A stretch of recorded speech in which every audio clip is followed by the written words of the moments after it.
welcome to the University of Mississippi's Living Music Resource Beat series.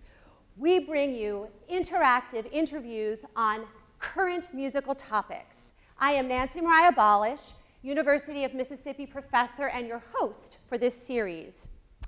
If you're with us for the first time, we are so excited to have you here. If you've been with us before, this is our 9th beat. We're so excited. I want to give us, woo, go. Let's do it. We connect you with experts in real time, and we are proud here at the Living Music Resource, myself and my team of students, that we are making Oxford, Mississippi the portal for this type of learning experience. So what is LMR? LMR is an online video interview library. We're a liaison between prominent artist pedagogues and the public through our Beat series. We are a performance-producing entity, and we create a platform for student-based projects. Our archives are ever growing. Currently, we hold footage with the recipients of the Pulitzer Prize and the Grammy Award, as well as Broadway and Metropolitan Opera stars. To date, our viewers have represented over 70 different countries and all 50 US states. Pretty cool. Tonight, I want to give a special shout out to some very devoted viewers from 3 particular states. I'm shouting out to the state of West Virginia, I'm shouting out to the state of Pennsylvania, and I'm shouting out to the state of Ohio, because there are folks who correspond with me after this thing, and they have not missed one. So kudos to you. Let's give them applause. I hope our studio audience is ready to be vocal tonight, because later on in the program, we're going to be calling upon you for your observations and interjections. So get that voice ready. Tonight's beat, we are focusing on auditioning. Whether you're getting ready for a college audition, young artist program, community theater, or the Metropolitan Opera, there will be something for you tonight. We're going to dive into this subject with 2 amazing people and amazing artists, Paul Hotaling and Chad Payton. Here are some taglines for Chad Payton. Countertenor, professor of music at Delta State University, part of the voice faculty at Siegel Music Colony, soloed internationally, Carnegie Hall, Kennedy Center. Help me welcome Chad Payton. Chad!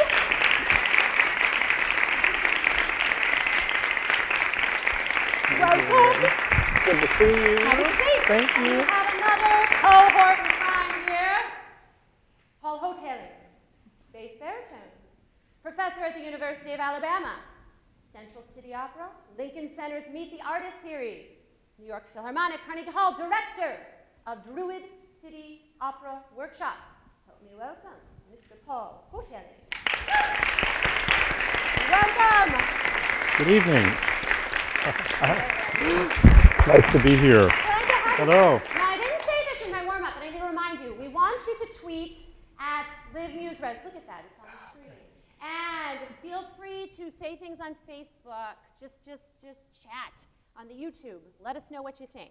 So, welcome, gentlemen. Thank you. Thank you very much. Good to be here.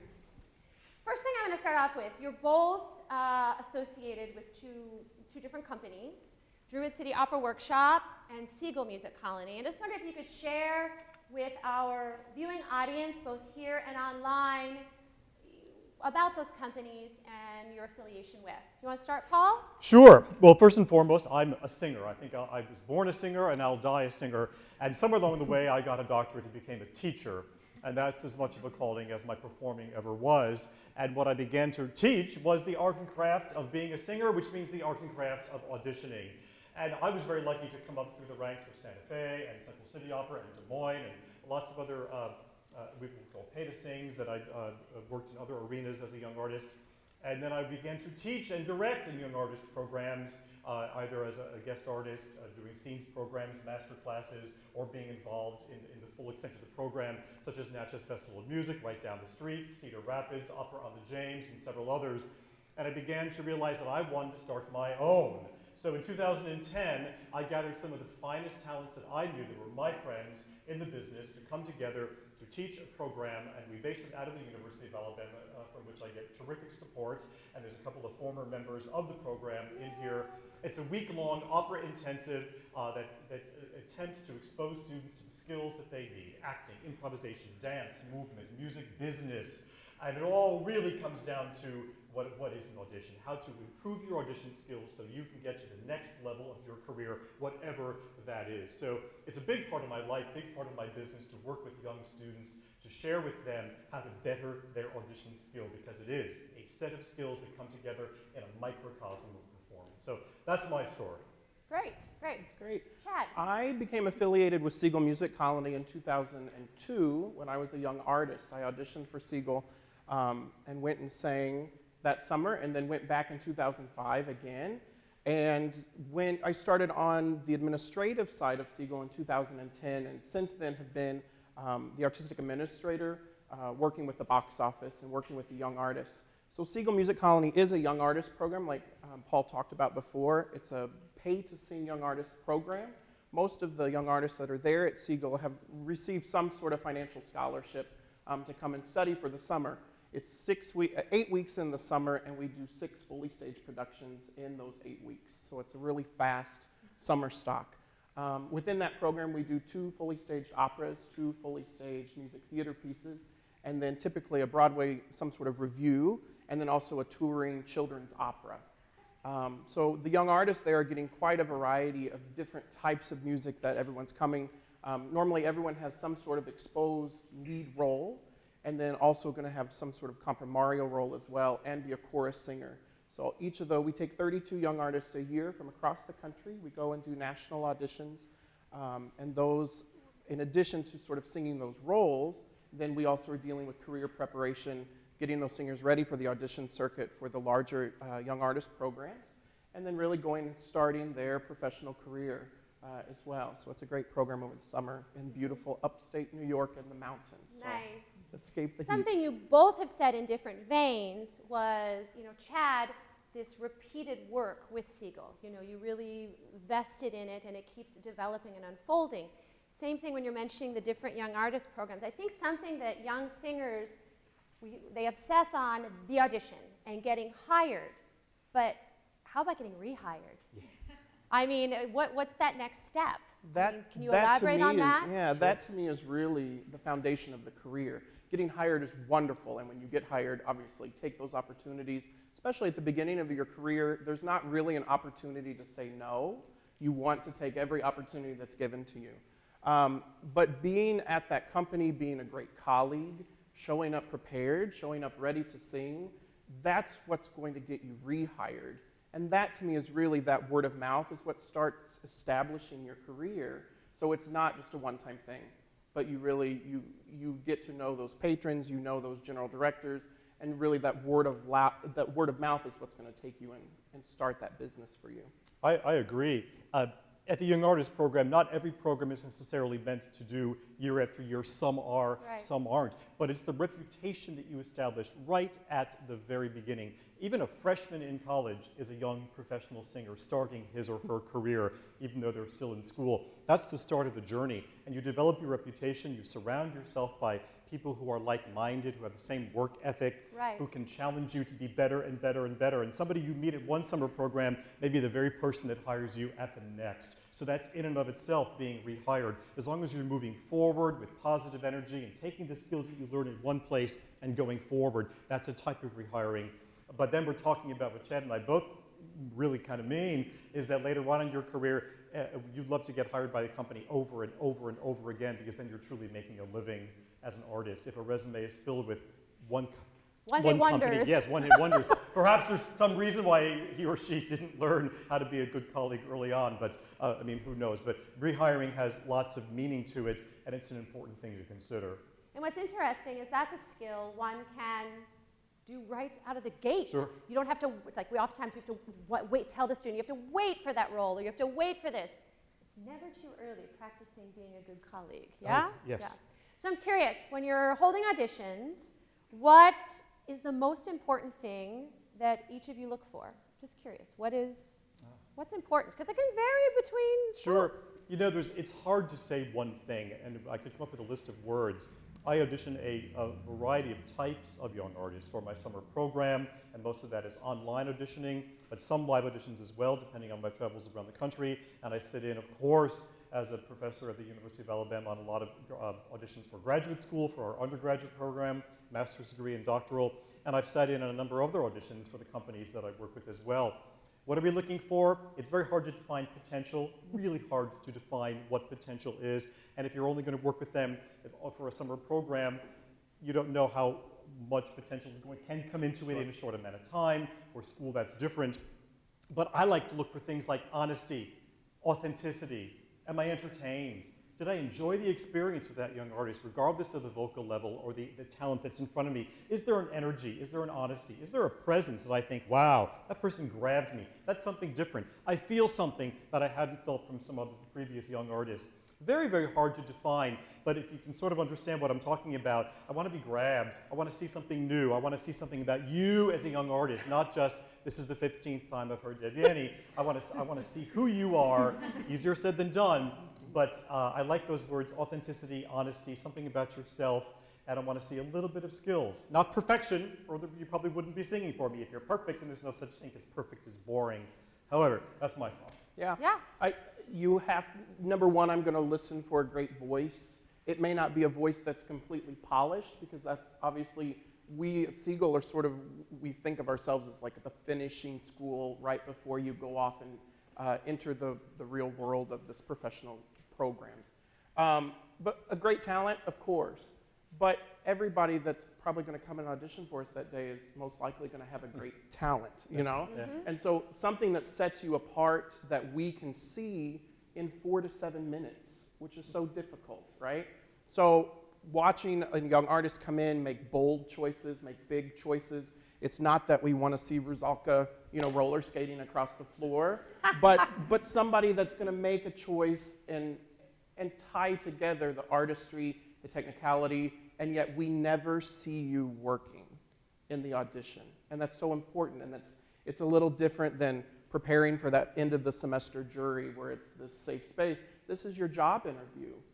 And so you really have to come and start rising to that next level and tying together and switching over from technical singer to really performer and I think that's artist. a key word. I think the two words for me that always rise up are that it's finding the way that it feels like a performance. And it doesn't. It has to. But Yeah. trying to figure out that. And the other word that, and I'm curious what you think, is confidence. You know, I think for me that's like the number one, because it's are you going to be able to put this responsibility on this individual? And I think young performers, I don't even just want to say young singers, but it's so much, what do they want? What am I supposed to give them? And I love how you both stated in different ways about the authenticity, bringing yourself forward, committing to what you're doing, not thinking about the right or wrong, but focusing on what do I do that's special? What do I do that is real, and just be willing to share it? Confidence is such a, again, hard to define what it actually is, right? Who here can define confidence? But to me, it's somebody that has enough trust in their vocal and dramatic skills where they are. They can rely on their technique where it is right now. A 19-year-old is going to have a different level of confidence, relying on different sets of vocal skills, different sets of dramatic abilities and experience than a 30-year-old young artist. But confidence to me is a young person who's standing in front of me performing, who trusts that they are ready to be there, trusts their vocal skills as they are, and trusts that they understand how to build a character to the extent that they can right then. And that shows to me that they're ready to go to the next level. They can be worked with, and I'm drawn to that. That's how I define confidence, that they are trusting in what they have to offer right there. To me, it's no distraction, right? You start an audition and you get pulled into that artist's characterization, and you never see that singer all of a sudden pop back to the surface. You never see the technique grab a hold of them. You never see that eye shift of, am I doing okay? Have I got, you know, they don't check in with the panel. In that moment, they are that character, so there would never be room for the Countess to be doubting her audition in that moment, right?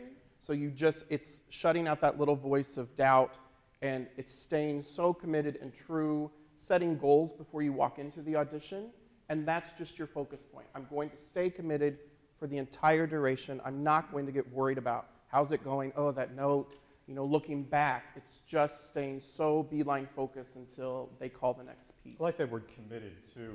You can make a mistake. We've all made mistakes, but it's never let them see you sweat. It's not about the mistake or about the recovery from it. It's how committed you are to the process of that audition. So that goes to confidence and all that. Seeing how you deal with that situation. We've all had days when we get up and start to sing, it's just not quite there. We've had that one note in the audition, but to see how the person gets past that and immediately goes to the next issue at hand, that tells me a lot about them as a colleague, as a young artist. Absolutely. I think that's a moment to actually show problem solving and wit and charm and all those things. Something that I find singers in music programs don't get a lot of practice at is the monologue, finding where do I get the monologue? How do I practice the monologue? What do you suggest with the monologue? I think you need a variety of monologues in your package, right? For most, depending on the show, especially with music theater auditions, and even opera companies are starting to request the monologue, especially if they're doing operetta, or they're going to do sort of lighter. And so many large companies are bringing Sweeney Todd back. So it's not a day where an opera singer can say, I'll never have to speak in front of an audience. They're going to have that audition where they have to be prepared. I would be wary of online just postings of monologues. I think there are resources available and books available that divide up monologues by different intent, genre, age, and so do your research to make sure, especially in the world, I think, of music theater, age is important.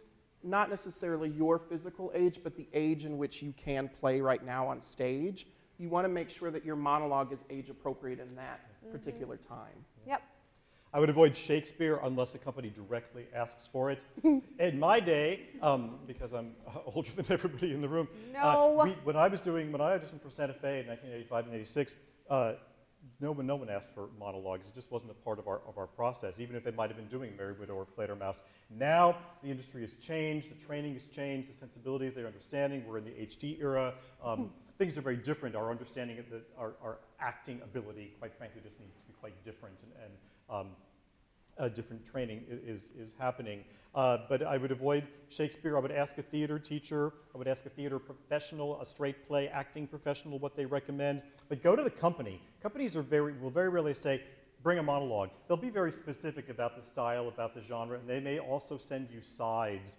Ashland Opera, for instance, is a very fine young artist and emerging artist program that recently changed into 2 levels from 1 level. And they sent their young artist sides, very specific things they just were asked to read into their phone or just hold the phone up and make a little video. But be very careful about selecting age appropriateness, as Chad said. Avoid, I've said that now 3 times, avoid Shakespeare because it's really, really tough to pull off. I think you mean that one. Yeah. I think you mean unless that. they ask for it. Not that Shakespeare isn't a part of opera, but doing a monologue from a play is very different. But ask a pro and make sure you're doing things that are a good length, that are really appropriate, and that, again, that you're delivering with honesty and that it's carefully crafted and practiced. Bring it into your audition class. Well, hopefully we get a chance to talk about audition class. Yeah. Bring your monologues in front of your peers, in front of your teachers, and rehearse them as much as you do your arias, if indeed it's part of your audition package. Yeah. I have a question from a student. Do you have a go-to ritual for releasing nerves and tension before an audition? I think that's a great question. Yeah, for me, the strength that we have is preparation as performers. If you go in knowing that you are so prepared, for the most part, you have little to be worried about, right? Of course, nerves can come up, but if I walk into the room desperate to get the job, my audition is going to reek of that, right? We as an audition panel can see when a student walks in, it's like, oh, they haven't worked in a while and they want this, And I think that is, to go back, confidence versus desperation, right? Be very confident in your craft, but at the same time, don't come in begging for work, just to stay positive. And I think if you walk into the room and tell yourself that the reason you're there is to help this company find what they're looking for, that's a different mental state than walking into the room like, please, I need to feed my cat. No, you hit on two really important things, though. I think one, something that I like to talk about is not waiting to audition when it's that perfect thing you have to get or in your mind. Auditioning frequently, that you're practicing how to do it, so then when you get to that moment when it is, I've got to feed my cat, that you're able to chillax that a little bit and do what you need to do. I mean, what do you think? I agree.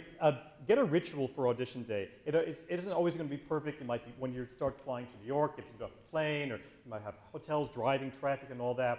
But know your mindset for an audition. Know what you have to eat. Be prepared, of course, but also work a physicality into your audition day. Be stretched, be ready.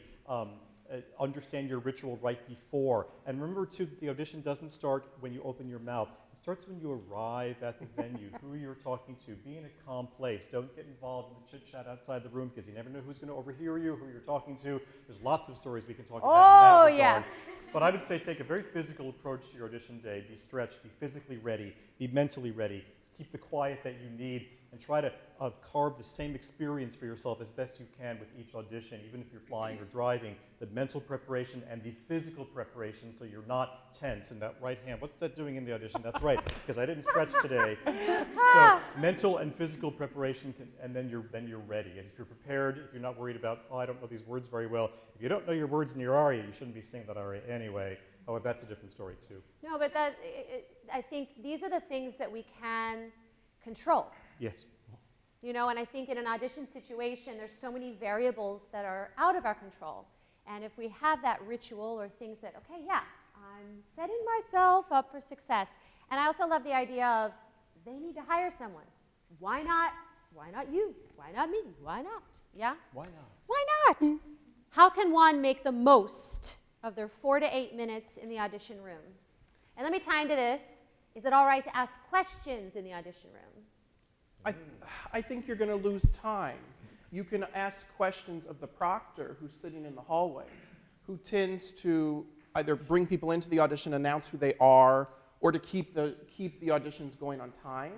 So if you have questions as far as repertoire or something like that, I guess ask them. I would already have asked that question or looked at the website, read the instructions, follow the instructions that the company gives you, if they do. Some don't. The most out of that 4 to 8 minutes, I want to see a personality. I don't want to see a robot, right?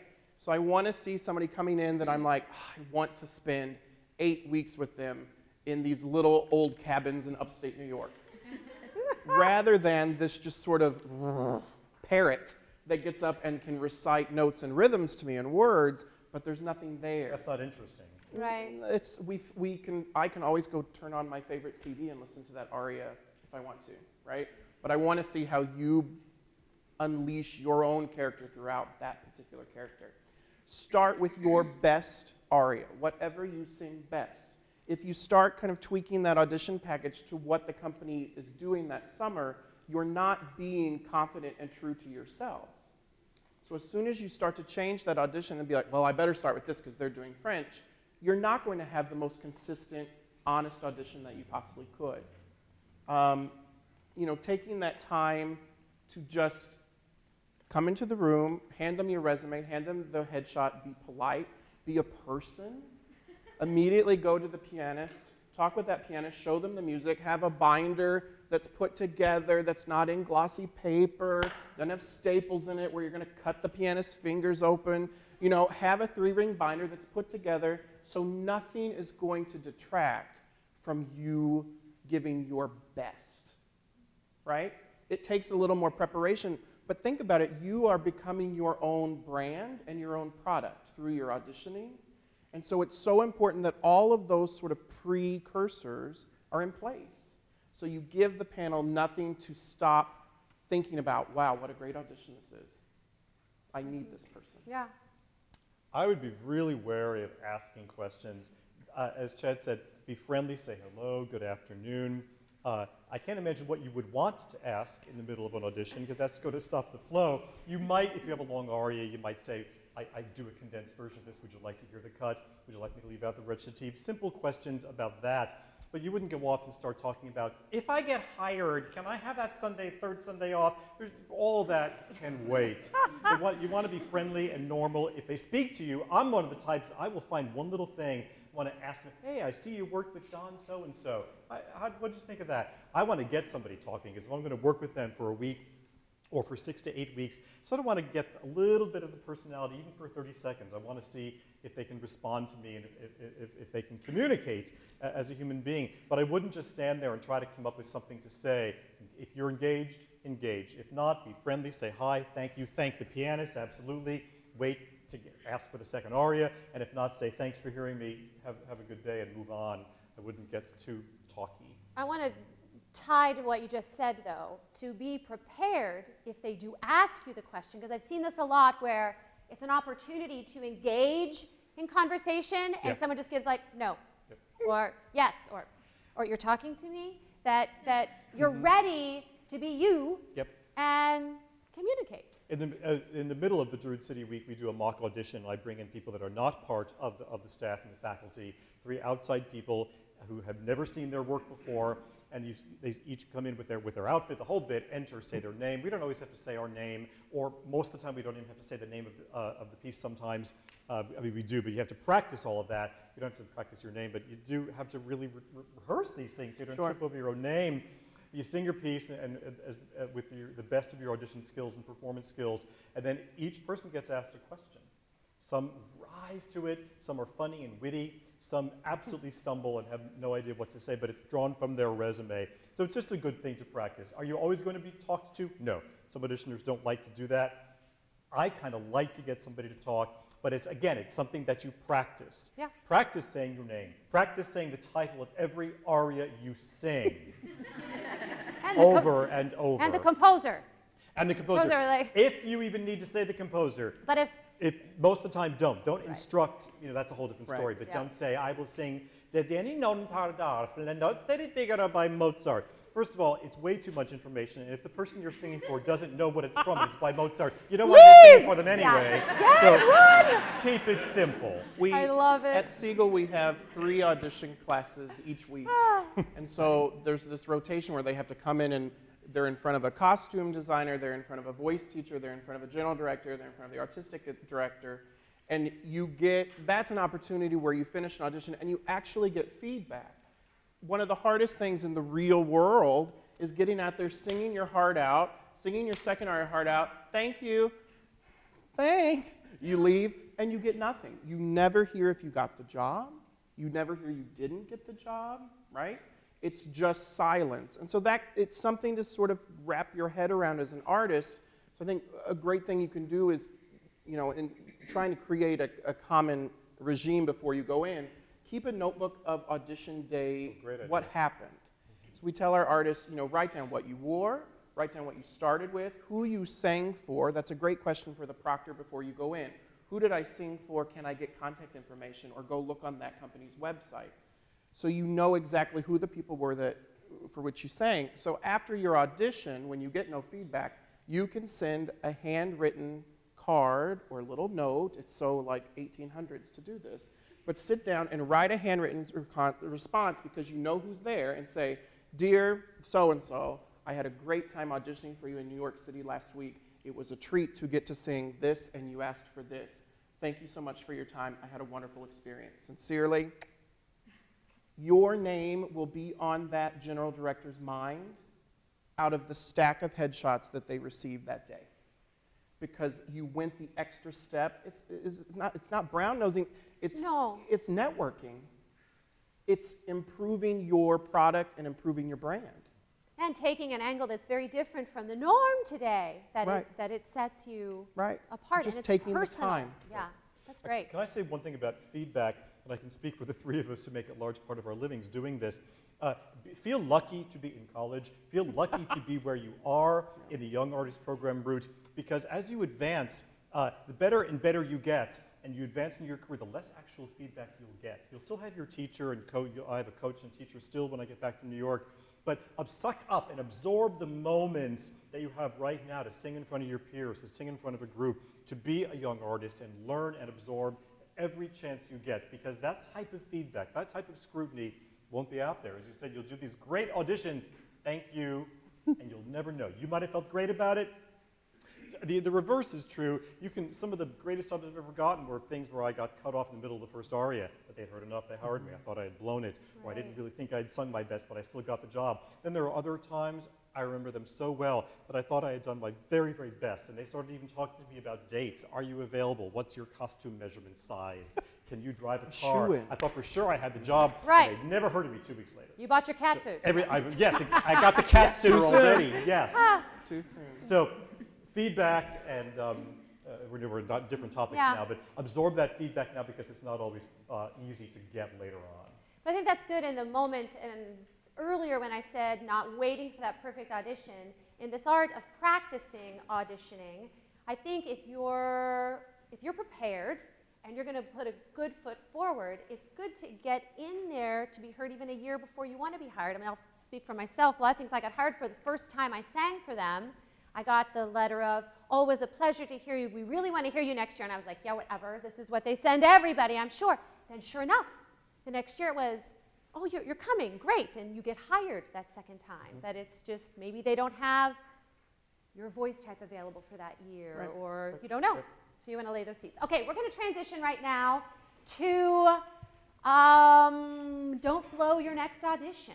This is what we're calling it. And we're going to have a student, an Ole Miss student, is going to come out and do a little practice mock audition for us. And we can give her a little feedback to get us in the mood. We have a little video.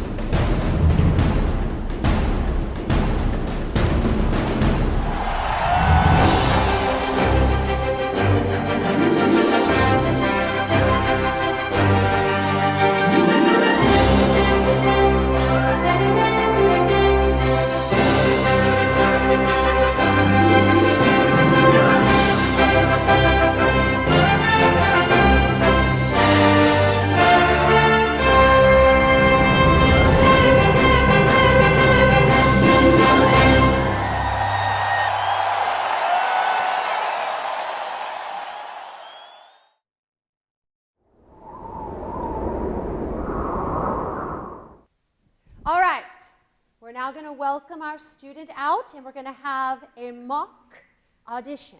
All right, we're ready for you.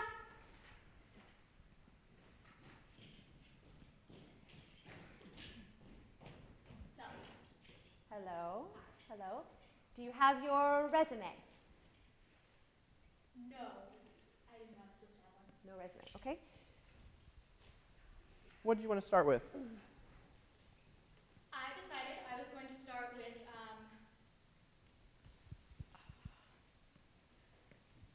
Mermaid Song by, Oh, that's my favorite. yeah, by Hayden. Could you hear her? No, I'm sorry. Could you say it again, please? Mermaid Song by Hayden. Great. Okay, great, great. When you're ready. No idea. hold on. Try, hold on. Really? Really? Really? Really? I needed to check, because somebody said they were going to call me and like, During your audition? well, yeah. There they are. Hello. I'm on. Okay, I gotta go. All right. Very nice, Faith. Psych! All right, so she was just pretending. We're going to rewind. We're going to try this, and I would like the audience, Ashley, to be with the mic, and we're going to point out what Faith Janicki is doing wrong. All right, from the top, Faith.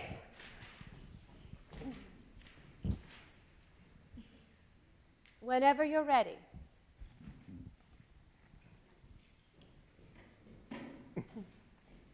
And pause. First thing, I see a hand. What do we need to adjust? It's way too much leg. I mean, they're great, but it's not. Yeah. Yeah. It's just way too much leg. I agree. So, oh, dress appropriately. Yes. Dress appropriately. Something else.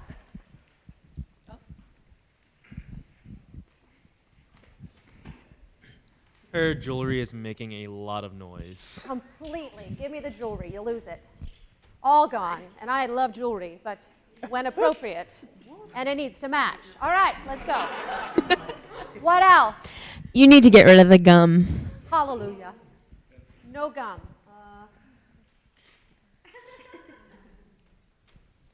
Here, I'll take it. Thank you, dear. All right, what else?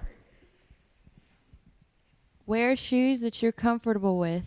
Thank you. Cinderella, lose those dancing shoes or whatever you want to call them and put on some flats. They don't have to be flats, but something that you can actually, I don't do well in flats. Nobody does. But we do not want, I don't know what to call the heels, but we don't want those. These are not singing shoes either that I'm wearing. But all right, continue. The glasses are distracting from her face.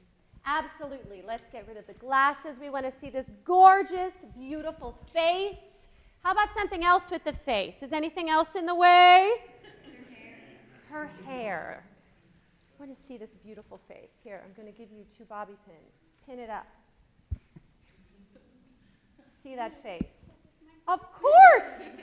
Of course. Anything else? Anything else we missed? Did we miss anything, Faith? How about how she addressed us when she walked in the room, when Paul was saying about first impression? What did she say? What's up? What would be a better choice? Yes. What do you think, little lady? What should she have said? Hi there. Hi there, hello, much better choice. Because when she says, what's up, we're thinking, excuse me, I don't know you. What about the phone? Should she have her phone in the audition room? Not at all. And nowadays, I don't know if you see this, but it's great to record yourself and to analyze what you've done, but the audition room is not the time to be like setting out your recording device and your paraphernalia. And I've seen it, where suddenly they walk in, you're like, really? All right, what else? We missed something else. She's missing some important documents. How are we going to remember? Well, we're going to remember her, but how are we going to remember what her name is? What does she need? Shout it out, resume. And how about the song? What was she singing? We need to be able to hear it. That's why we practice everything we do, saying our name and the piece. Absolutely. So let's try this again without the phone in the basket, or just ditch it backstage. I'm going to give you the mic back. Normally you wouldn't be carrying a mic, but we're going to let Faith try this again and enlighten us and make us want to ask her a question. Make us want to hire her. Thank you. Works for me. Feed All her right. cat. Feed her cat. Feed her cat. Whenever you're ready, Miss Janicki. Hello. Hello, hi. Hello. How are you? I'm good. How are you? Good. What would you like to sing? I'm going to be singing the Mermaid Song by Haydn. So, better? Much. Much better. The adjudicator forgot to ask for the resume, but we'll dock me a few points. But then we're actually looking at Faith's face. I think that's another thing. We think we have to have some like striking thing, but it's the same thing with a headshot. You want someone, when they look at your headshot, to be looking, let's look at those eyes. Let's look at that person. Then when you go to the ballet, even though you've got the whole body involved, you're drawn to the upper body. Yeah? And later that week, when they're sifting through all of the headshots they received that day, they can look at the headshot and be like, I remember her, rather than looking at a headshot and be like, this girl did not sing for me. We probably don't have enough time in this hour to talk about good headshots versus bad headshots, but it's you'd be surprised how many terrifically talented young people have really junky, just chose a good word, headshots. Oh, but my cousin, he takes really good pictures, and it looks just like me. Oh, No. I always say you get what you pay for. yeah. So if Aunt Gertie takes the best photos on her flip cam, And people who that's do, what you're going to get. people That's who your do brand. Good work now are not that expensive. Digital Right. photography is much less expensive than it was a decade ago. A professional photographer, not necessarily a bridal photographer, but somebody that can do a theatrical / operatic, is a little difference, headshot. It's an art in and of itself, and it's a long conversation and an important one. Well, let's give Faith a hand. Thank you for being our guinea pig, Faith. Thank you. So, along these lines, is there any funny story or crazy thing that happened to you sometime in an audition? Do you have any funny story about yourself? Anything? This didn't Cuckoo happen, bananas. it didn't happen to me, but we talk about sort of these stories at Siegel. And it's okay to be a real person in your audition. We kind of talked about that a couple times tonight already. A baritone stood up and started to sing his aria, and on his first breath, he opened his mouth, took in air, and we saw a fly go into his mouth, and bless his heart, he started to sing and tried to go, and it was okay because we just said sugar. We all saw it. Take a minute, remove the fly, take a drink, you know. Oh my gosh! You know, so it's okay in those moments. Valiant effort to just be like, A little extra protein. right, we all saw it. So those are the moments that obviously, it breaks the ice with the audition panel. And that's something that you can find with an audition panel, just to sort of have a little laugh. It just takes the pressure off. Mm-hmm. Mine isn't necessarily funny, but I collect these stories from the audition world to teach my students and the young artists that I work with around the country. Again, I mentioned it before, that when you arrive at the venue, that's the start of your audition. Be careful what your demeanor is, and be a likable person out in the hallway. After your audition, even if you felt you haven't sung your best, don't step out in that hall and say, oh, I think I blew it, or very importantly, oh, that pianist was awful. Be ready, everybody. Be a young professional, be a very nice person, be a likable person, because you don't know who's going to hear you. You don't know the relationship to the door monitor. So I can think of many, many occasions where auditions went well in the room, but were blown because of what happened either before or outside. And do not post about your auditions on Facebook or Twitter. Be very careful. Again, I do a lot of social media discussions. We don't have time for it now, but be very careful. The power of social media. It can be, it's part of our lives. We can't get rid of it. But it could also be a very valuable and important networking tool, but can also hurt you if you think, oh, no one's going to see this because I'm not friends. Everybody sees everything. And it's permanent. It's permanent. Right. You shouldn't Everything you put out there, everything. permanent, forever. So be very careful about all of those things. Know that the audition is now forever because of social media. Be careful what you post. Don't even announce your auditions. Wait until the ink is dry in the contract to say, I am very proud to announce that I'm working. Otherwise, keep it to yourself and your teachers and your friends. So be careful about that. There are stories of you losing jobs because of social media comments or rude, arrogant, angry behavior. I can't believe you're running behind. I have another audition. That's too bad. You just have to be The world really is great too person. small. Too small. And now with all the, with the social Yeah. media, and again, you're creating that brand of yourself. Sure. And do you want your brand to be, I'm grouchy, I'm Right. hard to please, I'm whatever. Not trustworthy online. Trustworthy, yeah. You know. Yes. Absolutely, absolutely. Because some of the companies that you'll work for will have you sign, a form about. Confidentiality. Yes. Yeah. Do you want to talk about that a little bit, for folks that aren't aware? Well, I mean, you instantly become a representation of that company. And so anything you say, you may not even realize what you're posting out on. It's just the trend. You don't realize that it could be taken the wrong way by one of that company's biggest donors. And your flippant remark that you may have put out there, or your political statement that you may have put out on Facebook, irritates that person and they threaten to pull their donation from the company. There's no place for it. You have to separate your personal life and this professional world, and you have to be the utmost professional. Now is the time to practice your professionalism while you are in school. Don't wait. You will never get hired. It's too late. You won't know how to just stand and act and carry yourself in a demeanor that shows respect towards this art form that's been around for hundreds of years. So it's just, I think social network is great for networking, keeping up with colleagues that you meet on a summer program and, getting to, that's great. I'm so happy for you. Wonderful. Keep the negativity off Facebook. Right. Positive people will have positive careers. And I know it's hard. We all get frustrated, but it's how you control that. The word control, do I have one word? Do I have 1 second? Of course. Nancy mentioned it earlier. In this audition, this crazy business, there are very few things that we can control, but there are some that we can. We're never going to be able to control whether somebody likes our work. I don't like his voice.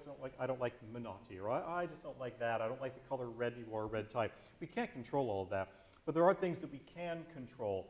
Our appearance, an excellent looking resume, a terrific headshot that you don't have to go broke doing, our demeanor, our presence, all of that stuff we can control. We can have nice hair, good slacks, good shoes. We can control that. We can make important choices that are going to serve us, and then just do our best and stay positive as we move up through the ranks of our career. We can't control whether someone's going to like us, whether we're going to be under the weather, whether traffic is going to delay our arrival, all sorts of things we cannot control. But the things that we can control, and that's control with a small c, not a micromanaging. Right. No. Appearance is so important, ladies and gentlemen. Ladies, if you're not good at makeup, get some help. Gentlemen, get a nice haircut. The scruffy thing is sexy and in, not always in an audition. Be really careful how you present yourself. Appearance is everything, because that's the first thing we see. We're going to see you walk in the room before we even hear you, so look good, look nice, choose the audition outfit carefully. You know, it's really doesn't bother me when a guy doesn't wear a tie. You have a nice jacket on, good slacks. Some guys put them to white ties. That's fine. If you can know a little bit about something, this is hard to do. If you're singing for a company and you know that so-and-so, and I know one example, likes wearing ties, wear the tie. Sure. Other companies, it is a little looser. It's a real style now to use. Guys are still dressed up in New York with a nice jacket without a tie. Ladies, same thing. Have a great audition outfit, not too short, not too long, good heels, not too high. Some people will say hose, ladies. Some people say it's fine. There's a fine line. I don't mind, because I can't tell sometimes if a young lady is wearing hose or not. Depends on the size of the hall. Sometimes you don't know whether you're going to be on a high stage. But there are all sorts of things to consider, and these are also things that you practice. At my program, when we have audition class, you dress the part, you put on your outfit, and we pick it apart. We talk about the color, the length, all of that. So it goes to the word control. Control, to the best of your ability, the things that you have control of at this time, and then the rest will Well, it come empowers your way. you. Yes. And then it ties to this control with a lower C, then carries over into that confidence. Yeah. You can carry yourself confidently because you've been thoughtful in how you've gone about it. You know what you're putting forth. Yes. Yeah. Question from the audience. I wonder what shows like American Idol have done to influence young artists' approach to auditions. Do you think it's affected at all, good or bad? What do you think? That's a big question. I think any opportunity for people at home to sit down and get an opportunity to hear live music is a great opportunity. That is our business. It's what we've spent so much time doing. Is it different than what you should do in an opera audition? Yes. American Idol has those weeks of like the awful auditions, right? Nobody comes to an opera audition dressed as like a giant yellow chicken. But on Idol, like that person's going to get at least to the main camera and get some time on American TV, right? So it's separate. I think it's made the business a little more immediate, and the expectation for immediacy, I think, is there. And wanting that feedback, which I don't think you'll receive from the classical auditions. It's just, that's a different sort of sphere. But, you know, again, the live music theater shows on TV right now. Those are great. What an opportunity for young children to be watching live theater and to be exposed to something that they may not be exposed to in their curriculum at school because there's not time, or their school doesn't have a music program or a theater program. So I think taking advantage of the resources that you have an opportunity to see and study and to learn and critique, I think those are really important. But knowing the difference and doing your research about this field, the company in which you're auditioning for, that's the pre-search that I think you obviously need to be doing if you want to be taken seriously. I think for a young singer, things like, or classical artists, you know, things like the Met HD broadcast is much more beneficial than America's Got Talent or American Idol. And what happened with that, the advent of that sort of stuff, is that people would say, oh, opera, my favorite opera singer is Charlotte Church. I used to pass out when I heard that. Now I just roll my eyes and walk away. Because she wasn't an opera singer, and she wasn't ready to do that kind of stuff. So it can have a negative impact on the general populace's understanding of what actual opera is. Just like, oh, my favorite opera is the Phantom of the Opera. We've all heard that. But still, any opportunity is a good opportunity. I love the comment about just hearing live music. But if you're for a young singer sitting in this room, go to the Met HD broadcasts and tune off American Idol, because you're not going to learn anything from that. Go to the library. Go get old records. Go sit and this generation of no CDs anymore and no liner notes, and it's so No, good. I know. Had to go to the library, give your ID, check out the headphones. You know, you carved out time to do it. Yeah. We used to be digging through Opera News to find the next opera posting. You all have Right. opportunities like Yap Tracker now, Yap which I think Tracker, is yes. one of the greatest and scariest products that's available to singers, because in one click, you can audition for everything. And you may not be ready for those Yes, companies that's, yet. that's an Right. important point. You know. Be careful that you're not auditioning way over your head. There is a stepping stone. If you're ready for an audition, what Nancy mentioned earlier, you might not get the job the first year, but you might get it the second time or third time around. Many, many things you have to audition for over and over again. But don't be submitting your materials to something you're clearly not ready for. And if you don't know if you're ready for it, ask the people that you trust. Have a circle of coaches and teachers and people who are more experienced than you to tell you if you're ready for that audition. I think that's important to the inner circle at any level, whether you're a high school student and entrusting your choral teacher, or whether it's at university, you know, your teacher, your coach, but you have this inner circle of people that are pushing you. Right, Yeah, right. and And you can trust. not your mom, not your dad, that are going to love you and love how you sing no matter what you do. These are your inner circle. Those are people that are going to give you honest feedback and say, you need to re-record that pre-screening audition because you're flat. And you don't need to submit that. It sounds like you waited until the last second and grabbed a student pianist and tried to throw these tracks down. You're wasting your audition fee. But see, that I think is a problem today, because things like Yap Tracker, which is wonderful, it makes the process so easy. There's not that struggle that we had a little bit of the hunt. The hunt. When you have to hunt, you have to plan how you're going to get there and what you're going to take with you and all that, and making sure. I'm not sure it's easy. The challenges are different. Again, the recordings have to be so good. You don't have to have expensive equipment, but so much of it's electronic now. Again, the headshot, the recordings. So I think just the challenges are different. I don't think it's necessarily an easier process. It's just the way to go about it is challenging. Well, because the thing is that makes it yes. scarier, because it is so easy, but as you said, sometimes people don't realize the steps. I think it's made it more competitive because it's electronic. A company where you had to mail your stuff in might have only gotten 500 applications. Now anybody can do this and get your application in and also pay through PayPal. And now there's 1,500 applications for some of these programs. My small week-long program is now up to 140, 150 applications. So things, and I'm very proud of that. It started out with 10, and so I've grown it, and I'm proud of it. A product will bring word of mouth and all of that. But some of the larger ones, yours must get 1,500 applications. Santa Fe gets close to 2,000. Some of these larger ones. So the accessibility of being able to apply, pursue your career digitally, electronically, just has made it more and more competitive. Another opportunity you have is go to the company's website and look at the singers who were singing on their roster last year. If you are an undergraduate singer and the singers at that company are managed and singing at Santa Fe, singing at Washington National, you're not ready, right? And you need to know that information. You need to see where are those people. If they have all of these credentials listing for the young artists, then that's probably not the company for you. So that's why, I think planning to start in something like a pay to sing makes sense. And research, as you said, that you're really, you're looking into it. It's, the amount of information at your fingertips through company websites now is so different than it was 15, 20 years ago. The term pay to sing is not a pejorative. It really isn't. We all teach in schools. Your college is a pay to sing. How's that? It's true. It's true. And most of you are, if you're an undergrad or even a master's, you're 22, 23, 24, or even younger, 21.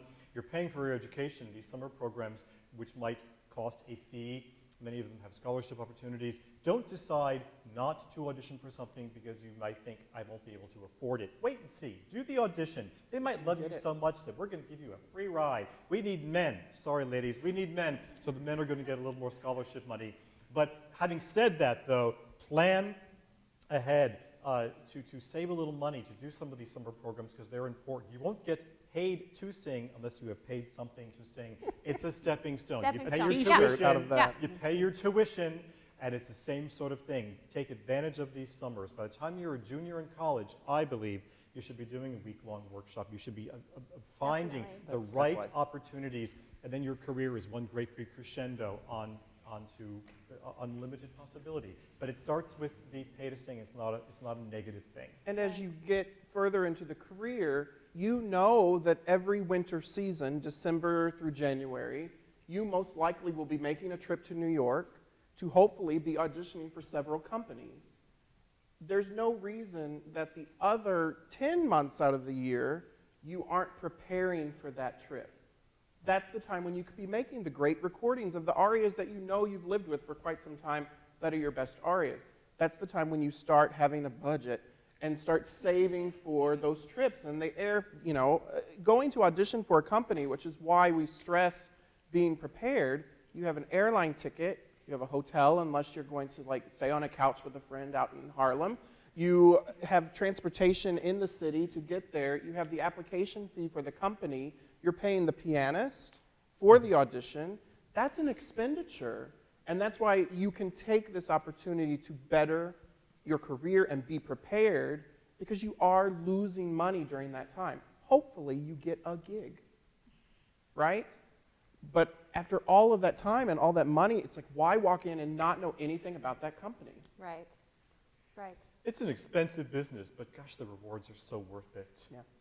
So spend your money and save your money wisely. Yeah, invest in yourself. Yes. Wisely. I mean, because I believe that with the education, you're investing Sure. in your future. And make sure when you're deciding on that audition how much it's going to cost, is it possible I'm going to get a reward on this investment? All right, we're going to transition right now. We always do a game. Oh my gosh. And I'm kind of close. We could just talk I forever. want to win. I want to win. So Okay, I'll let you. the game, I'll explain in a minute. Let's segue to the game.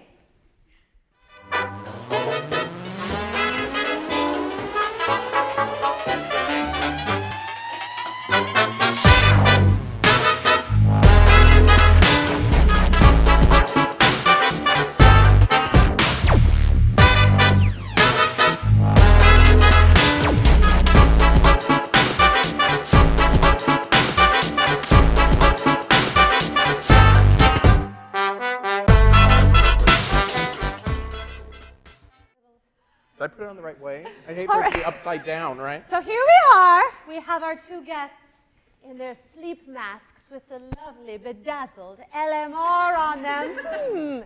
So at any given audition, we take a bag with us, and inside that bag might include things that will help us with the audition or things that we might need. So we're going to play What's in the Bag. They're going to go one at a time. They get a mere 5 seconds to reach and grab something and say what it is. All right. Chad, Hello. why don't you go first? All right. Reaching in, grab one item, please. One item. I'm in a pocket all of a sudden. Okay. Okay, you get 5 seconds. I'm going to say some sort of makeup case. It is a makeup case. Do we accept this? We have a little Mary Kay compact. Yes, one for Chad. Keep going. No, No. actually, we'll go to Paul. Okay. Paul, All right. 1-0, Paul. No pressure. This, because I own lots of it, is hairspray. But it should be a smaller travel container. It but could I be think- spray I think paint, you this never is- know. Take that on the plane. It's hairspray. That's right. I will take it. Very good. 1-1. I love All it. right. Go for it, sir. All right. I have some sort of lipstick. Yes, it's a lip balm, but we shall take lipstick. These Delicious. guys are That's good. good. Should I make you do the scent? No, I won't. I No, won't. I I won't be that. All right, Paul. Oh, it's either a lemon or a lime. It's a very good idea, and I'm sure that's for hot tea, or some people use it in all sorts of things, but it's a lemon. Oh, woo! It's a lemon. Very nice. Very nice. I didn't know you were These going to guys are have produce in these bags. You never know with us. There might be a chicken suit. Okay. Well, this feels like some sort of beverage. All right, you're one up on him. It is actually Gosh. honey. Oh. It's the bear. I drink that. It's That's the a bear. beverage. It's the bear. Oh, it's suddenly. All right, go for it, Okay. I hope you get this wrong. This is a very thick straw. sir. You did it! I thought for sure maybe that's And some people do breathing exercises with this. There's all sorts of wacky things. Or it could be something you sip, ladies, and you want to use because you don't want to get your lipstick messed or whatever. So it's a straw. Very nice. Very nice. Your sense of touch is very good. All right, moving on. This is a shoe insert. I think, unless it's, no, let's go shoe. You're right. Very Thank nice. you. Very nice. All right. Wait. 1, 2, 3, 4. Okay, go for it, sir. I got two things. Mine's too easy. This is a pencil with an eraser. It's very important. I love pencils. Never mark your music in pen. This is a pencil in case the pianist you're working with needs to mark something, and you can say, use my pencil, because it'll only help your audition. This is a pencil. Very good. I like how you give such great explanation of why it's in the bag. I really appreciate it. Lovely. I'll tell you all my 3-pencil rule later. Okay. I think this is your last one, sir. Is it? Yes. Well, these are safety pins. And this is important in case you have a blowout during your audition, or you want to keep your bra strap where they need to be. Yes. You know, they're Preventing a wardrobe malfunction. indeed Yes. no All Janet right. Jacksons. All right. So this is a deciding factor. You get this? You win? Me? Yes, okay. sir. Oh, God. Yeah, you can't see me. I should be more It's a specific. cantaloupe, just so you know.